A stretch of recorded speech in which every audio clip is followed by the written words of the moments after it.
nahiya. Kasi pupunta sana ako dyan sa Bamban at mamimigay nung ayuda ba.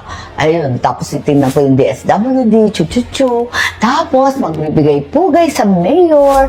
Hinahanap ko ngayon yung mayor. Ang dumating, itong cute na China. Sabi ko, ay, saan po yung mayor? Tapos sabi niya, ini-English ko pa noon. Tapos dire-diretso, tatas mag-Tagalog eh. Sabi niya, no, I'm the mayor. Ako po yung mayor. Ako po yung mayor. Hindi, yung totoong mayor, hindi ikaw. Alam ko, ikaw ang bossing dito kasi ang daming alalay, oh, lahat ng fans niya, andun, nakasunod. Tapos sabi niya, hindi, ako talaga yung mayor. Sabi ko, talaga? Tapos tapos ko yung mga Pilipino doon. Tapos sabi niya, hindi, yan talaga yung mayor, siya nagbibigay ng trabaho. Naku, talaga lahat sila sumusunod sa kanya.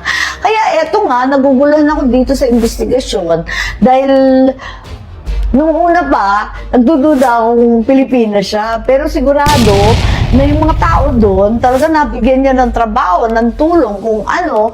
Kaya lang, eto nga, imbestigahan daw natin dahil para sa akin, palibasa may karanasan ako tungkol dyan.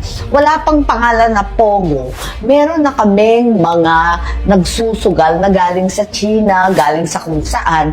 Doon sa Fort Ilocanda sa Lawag. Ngayon, katok ako ng katok dyan sa Fort Ilocanda. Hanggang sinabi sa akin, magtanong ka dyan sa PAGCOR. Governor ako noon. Sulat ako ng sulat sa PAGCOR. Sabi ko, sino-sino ba ito? Dumadagsa na yung mga foreigner dito. Hindi na namin kilala. Sabi ng PAGCOR, hindi, kumpleto ang papeles niyan. Di nagmukha kaming ewan, tapos pameme na lang. Tapos nagdadatingan yung Bureau of Immigration, ganun din ang sabi, kumpleto daw ang working visa, kaduda-duda naman mga itsura. Tapos nakahuli pa kami ng mga credit card scam dun sa airport. Abay, pinalabas lang, binaliwala kami lahat. Yung iba, natuklasan namin, may passport pa, bilib ka, pati DFA sangkot. Tapos, nung susugurin na ng mga pulis na lokal, yung lugar, abay, nagsilabasan yung mga bodyguard nila. Akala ko kung sino yung bodyguard na yon, mas sikat pa sa sikat, bihira, mga VIP Social Security ng PNP mulang Maynila. My goodness, talaga. Kaya, ngayon, hinahabol lahat, Bamban, Pora, kung saan-saan sa Clark, lahat ng local government, iniisip ko na baka naman dapat yung regulatory agencies na talagang in charge, katulad ng PAGCOR, sila muna ang managot. Bakit sinisisi yung mga local government? Katulad ko noon, wala naman kami magawa. Talagang hindi naman natin masasabi na walang sala yung mga local government. Pero yung main responsible agency ay yung PAGCOR, Bureau of Immigration, DFA, at higit sa lahat yung PNP. Lahat ng mga yan, dapat alam nila yung nangyayari. Ako talaga ay buryong-buryo na sa issue ng Pogo na yan. Kung gusto nyong ipasara at gawing illegal, gawin nyo na, wag nang ang daming mga arte pa. Kung tutuusin, kung gusto nyong gawing illegal at ipasara yung mga Pogo na yan, kayang-kaya nyo na. Hindi nyo na kailangang gumastos ng milyon-milyon na pera ng Pilipino para lang magpapogi tungkol dyan. Alam naman natin kung bakit nyo ini-issue at sinisensationalize pa ang Pogo na yan para idikit at gawing issue ni Duterte. Guys, ang online gambling po ay 2003 pa namamataan dito sa Pilipinas. At meron na sila noon 80,000 foreign workers dito sa Pilipinas na hindi natin natataksan at napapakinabangan dahil nga illegal sila at hindi sila registered. At dahil nga mula 2003 hanggang 2016, that's 13 years at iba't ibang mga pangulo ang nagtatakel na nito. Ang ginawa ni Duterte para mapakinabangan natin ng malala at mabantayan at maregulate na din natin itong mga Pogo na to ay ginawa siyang legal. In fact, malaki ang naging pakinabang sa atin ng Pogo during the pandemic. Baka nga yung mga ginastos sa inyo ng gobyerno ay galing sa Pogo. Ngayon, kung ayaw nyo talaga sa Pogo at hate na hate nyo ang Pogo, edi ipasara nyo na, uulitin ko.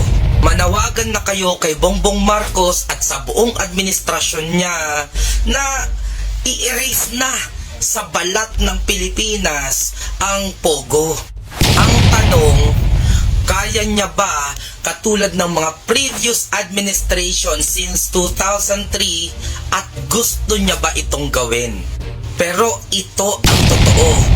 Even the Bongbong administration wants Pogo in the Philippines. Nag-effort pa sila to rebrand the Pogo at nag-issue ng another 40 licenses. Ang ginawa ng administrasyon ni Bongbong, dahil galit na galit kayo sa word na Pogo, papangalanan na lang nila ito na Internet Gaming Licenses. Pero in short, Pogo pa rin yan, pinalitan lang ng pangalan. In fact, ang PAGCOR sa ilalim ng administrasyon ni Bongbong Marcos ay pinagtatanggol pa ang legalization ng Pogo.